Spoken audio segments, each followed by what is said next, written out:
Alright guys, in today's video we're going to talk all about dry sump oiling systems for your car. And we're going to talk all about the main components, the benefits, the drawbacks, and when you should really consider running one of these systems on your car. In my opinion, oiling is one of the most important things on an engine, so let's get into it. Alright, first off we're going to show you the major components in a dry sump system. But to do that, we are going to get this thing up on the quick jacks to show you what they are.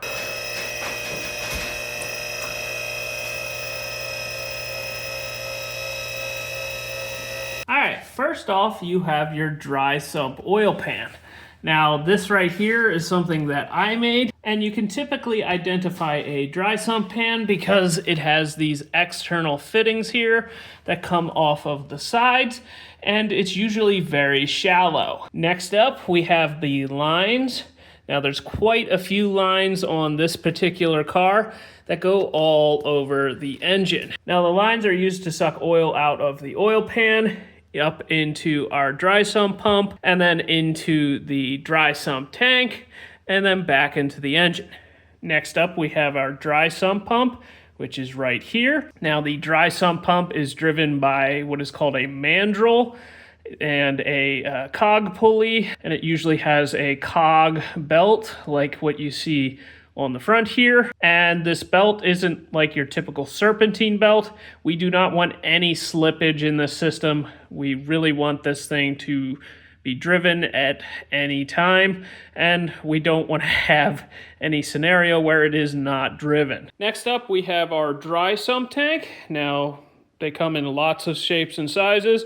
This one is a little bit taller and thinner, but that is sort of something that you're going to notice with a dry sump tank. They're usually tall and thin. They can be a little wider, but they're usually taller than they are wide. Now, the last component that we're going to talk about today is the filter. Now, there's two types of filter. There's a screen that goes on the pre-pump side, meaning it screens out any contaminants that might be in the bottom of the engine before the oil gets drawn into the oil pump. And then there is a filter that's very similar to an oil filter, which is usually remotely mounted. But in the case of our system on this car, we are actually reusing the factory one in the factory location just because it's easier. So next we're going to talk about how this system works, and then we'll get into the benefits and drawbacks. A dry sump is the oiling equivalent of a surge tank on a fuel system. Now the idea of a surge tank in a fuel system is rather than drawing the fuel out of a fuel tank, where it's usually pretty shallow and wide, where the fuel could slosh to one side or the other side and possibly expose the pickup for the fuel pump to air. It takes the fuel out of the fuel tank and pumps it into a more narrow and tall container that has your higher flow fuel pumps housed inside of it. That way, if the car experiences any acceleration in any direction, it is much harder for it to basically suck in air,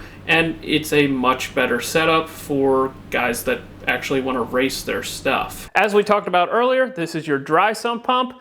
It has 4 stages on it. As we talked about earlier, 3 of them are scavenge stages. And you can think of these almost like a vacuum cleaner. These are mechanically driven, and they are designed to take in air and oil from the crankcase and spit it into your dry sump tank. Now the key words there were air and oil.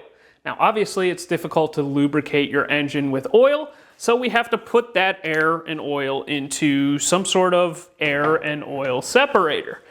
And that is where the dry sump tank comes in. Now your dry sump tank could quite literally be a 5-gallon bucket.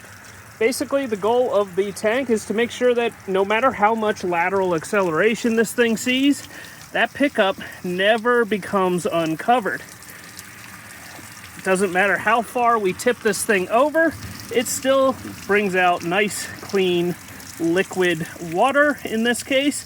And you want to see the same thing with your oil. It doesn't matter how much we shake this thing around, you still see this nice stream of liquid water coming out of the bottom. And that is the goal. It's literally just a reservoir that is designed to separate the air and oil, since the mixture that comes out of our dry sump pump can be a little bit aerated.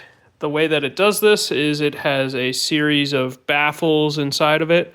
Also, you notice that the scavenge entries into the tank are angled such that it creates a swirl type pattern.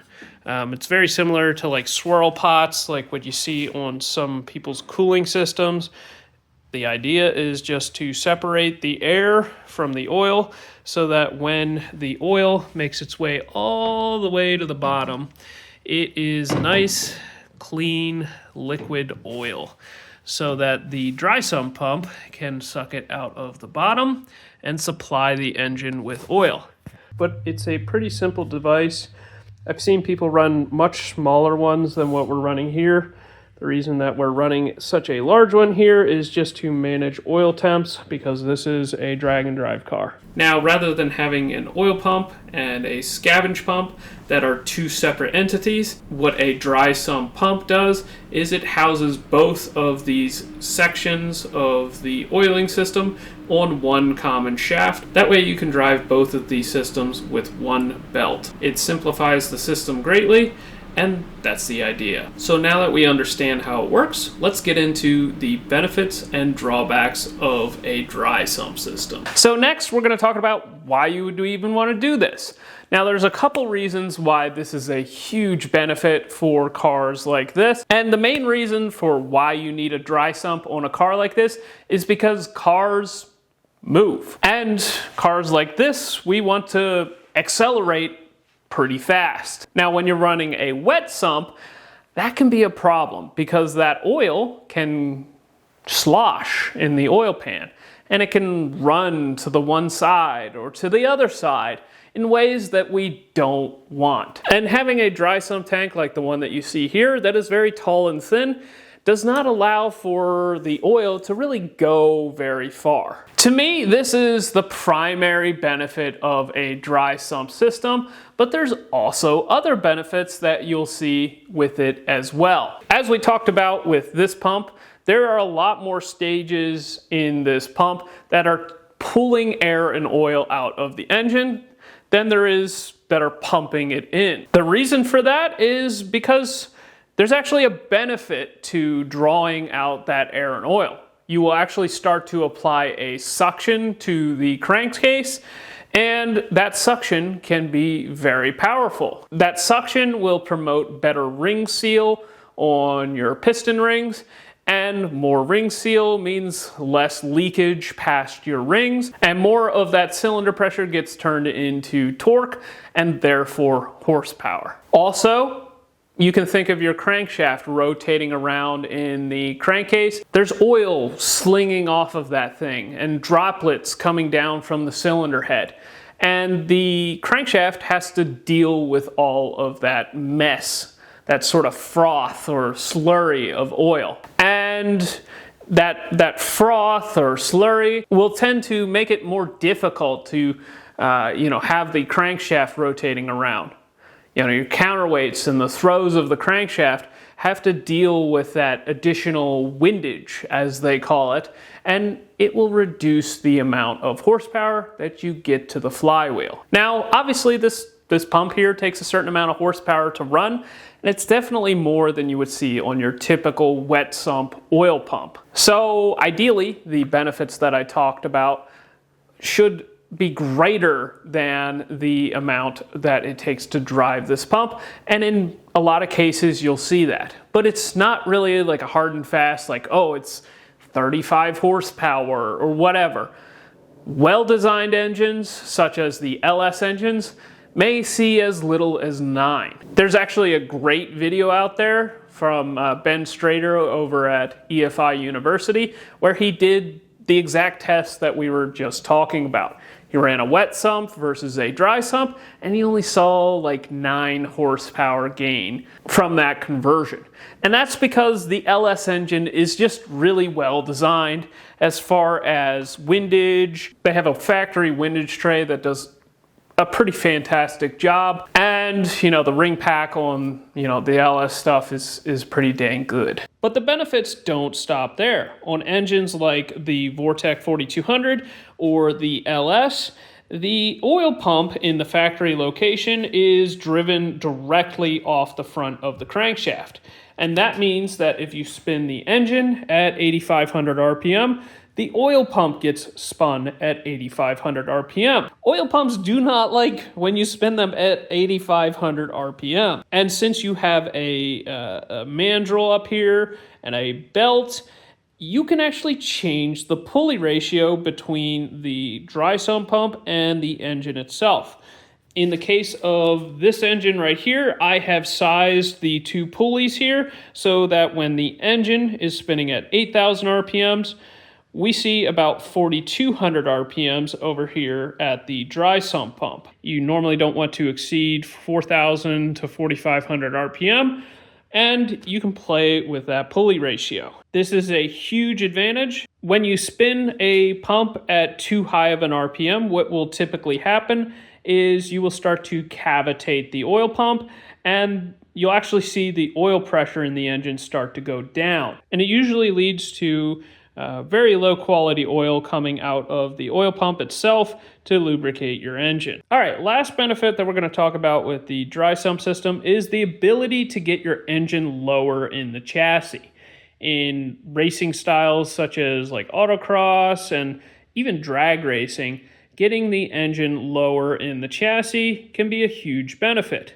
On a car like this, getting the center of mass lower will keep the car from wheeling, and at the top end of the track, it will be more stable because it will be less likely to tip over. And since the dry sump pan on this thing is only about maybe 2.5 inches deep, and a wet sump could be, closer to 8 or 9 inches deep, that allows us to get this thing much lower in the chassis and reduce the center of gravity. And it allows us to get more engine underneath the hood. If you're like me and you like to run flat hoods on cars, that's kind of a big deal. Unfortunately, with this car in particular, it still wasn't enough to get the flat hood on this thing. But, we can dream, we can dream. All right, so what's the rub?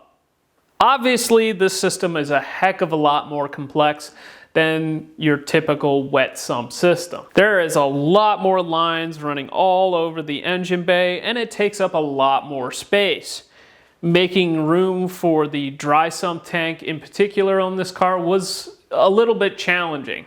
And there's definitely a lot more points where things can leak. Every single one of those lines could rattle loose, or an O-ring on a swivel fitting could fail and then spray oil all over the place. Also, there's a belt that you have to deal with that could fly off at any point. And, basically you lose your oil pump when you lose your belt, and the engine doesn't get any oil pressure. Now, another concern is if you draw too much vacuum. Now, in a perfect world, you should be able to draw as much vacuum as you want, and it will just make it so that your rings on your piston just seal that much better. But there is another concern that you need to be worried about, and that is right here with your wrist pin. The only way that this pin gets oiled is usually your pistons have a passageway inside of the piston that as oil is scraped off the side of the cylinder wall, it directs oil down into the pin here and lubricates this system. Now, some of the newer rods out there actually have a hole that runs down the length of the beam of the connecting rod and will direct oil your pin. Now, with that type of system, you could run as much vacuum as you want, but with your more traditional rods, like what you see with this guy, you need to be a little bit cautious with how much vacuum that you run in the system, because it will sort of suck this whole area dry, and once you stop lubricating this area, bad things happen. So normally on normal engines you need to run what is called a vacuum regulator right here. Now this basically acts as kind of like a fuel pressure regulator, or any other type of pressure regulator, where if you draw too much vacuum, it will start to draw in fresh air from out in the atmosphere to sort of regulate how much vacuum pressure has been built up in the system. Now, there's more going on with this particular setup right here, which I'm going to talk about now. And I kind of call this system here the Goldilocks valve. If it draws too much vacuum, it will draw in fresh air from this side, but there's a check valve on the other side, so that if the engine were to generate a lot of blow-by, which is very likely to happen with how loose I run stuff, if it exceeds atmospheric pressure, it will start to vent the excess pressure out the side here and run it over to our dry sump tank. Basically, if the pressure's too low, it will regulate on this side, and if the pressure's too high, it will regulate on this side, and we're basically making it so the pressure is just right. So that's basically what's going on there. But to me, the pros heavily outweigh the cons in this particular style of vehicle. And that kind of brings me to sort of my opinion of at what point you should be considering running a system like this on your car. So next, let's get into that. If you're going to be experiencing lots of acceleration in your car, you should seriously consider a system like this. And I don't care if that acceleration is lateral acceleration in cases like drifting or, time attack or road racing or autocrossing, or in the longitudinal direction like in drag racing. Typically in cars where you are experiencing lots of acceleration, or even when you're just going really fast and you got to throw a parachute at the end of your pass and you're experiencing lots of negative G's, a system like this can be invaluable. It can protect your stuff and keep it running reliably for a very long time. And in my opinion, it's the best that you can get for an oiling system on your car. And if you guys follow Adam LZ, you know that he recently just found out how quickly an engine can be killed by oil starvation when he handed the keys to his big block Chevy powered drift car to Cletus McFarland.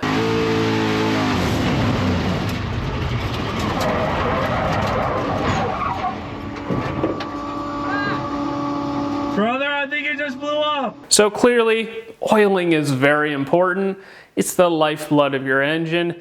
And if you care at all about the health of your engine in scenarios where you're going to see lots of acceleration, you should run one of these systems. Now, I hope a lot of you have gotten a lot of value out of this video, but there's kind of a reason that we're talking about this right now, and that is right here. So make sure that you like, comment, and subscribe. If you enjoyed today's video, share it with your friends. Hit that hype button. Go buy a t-shirt. We just introduced a North Star shirt for those of you that are following our North Star build with my 57 Chevy. Go check it out, and we will see you in the next one.